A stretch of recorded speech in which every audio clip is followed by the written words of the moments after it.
Do you feel like you never have enough time to eat healthy? Well, here are 3 ways to make it quick and easy and requires absolutely no cooking. So first of all, there's a lot of meal prep services out there that make it really easy for you to determine the exact amount of food that you need to be getting in.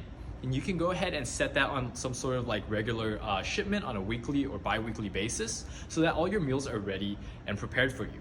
Personally, for me, I don't like purely relying on those services because I don't like food sitting out for as long.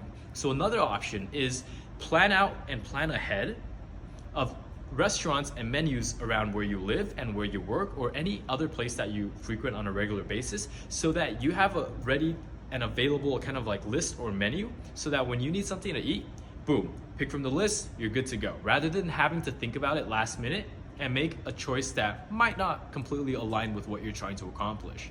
And third and finally, there's a lot of great like pre-packed food that you can find at like Costco, at the supermarket, and places like that. I'll load up on things, for me, protein is very important. So I'll load up on a lot of things like pre-made protein shakes that are ready to go, or these little like packets of grilled chicken that I can just leave in the fridge at my workplace or at home. If I ever need to increase my protein intake, I'll just grab a shake, grab one of those packets, or even some like pistachios and stuff like that, and have a ready to go meal without having to cook at all, which is really convenient. So those are 3 ways. I hope it helps you out. If you have questions, drop them down below. Let me know how it works for you.